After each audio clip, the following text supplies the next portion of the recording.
అందరికీ నమస్తే. వెలుగులో ఒక వార్త వచ్చింది వెంకటరెడ్డి గారిది.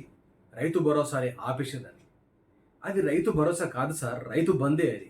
నిన్న మీ రేవంత్ రెడ్డి గారు చెప్పారు.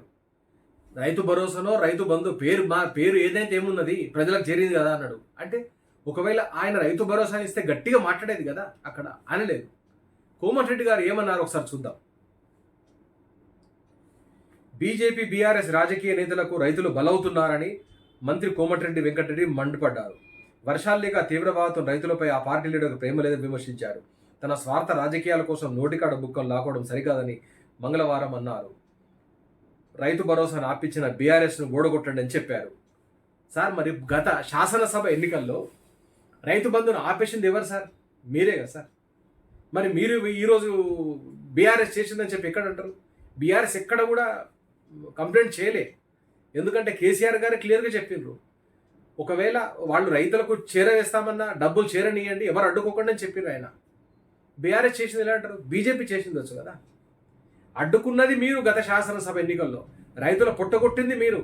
నేటి వరకు వాళ్ళకు రైతు బంధు పడలేదు సార్ మీరు ఆపినందుకు.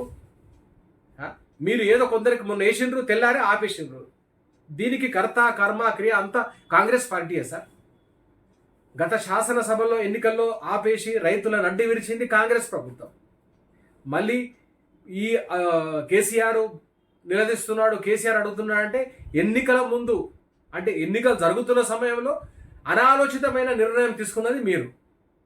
ఈ ఎన్నికల సమయంలో ఇటువంటి స్కీమ్లని మనం ఇంప్లిమెంట్ చేస్తే ఏదో ఒక పార్టీ కంప్లైంట్ చేస్తుంది. మీరు గ్రహించాలి కదా. మీరు అంతా కూడా గ్రహించకుండా ఎట్లా సార్? మీరు రైతుల పక్షాన కాంగ్రెస్ పార్టీ లేదు సార్. రైతుల పక్షాన కాంగ్రెస్ పార్టీ ఎన్నడూ ఉండదు. రైతులకు కాంగ్రెస్ పార్టీ ఎన్నడూ కూడా మద్దతు తెలుపది. రైతులకు కాంగ్రెస్ పార్టీ నిట్ట నిలువున చీల్స్తుంది సార్. ఎన్నో ఉదంతాలు నాకు చెప్పాలంటే, రైతు బంధు ఇవ్వలేదు, రైతు భరోసా ఇవ్వలేదు, రైతు బీమా ఇవ్వలేదు, 500 రూపాయల మద్దతు ధర ఇవ్వని కాంగ్రెస్ పార్టీ నేడు రైతుల గురించి మాట్లాడడం అనేది చాలా సిగ్గుచేటు సార్. ఇలా మాట్లాడకండి సార్. మీరు ఇలా మాట్లాడితే ప్రజల్లో మిమ్మల్ని చూసి నవ్వుకుంటున్నారు. ప్రజల్లో ఉన్న మీ పరువు పోతుంది సార్. దయచేసి ఆలోచించండి.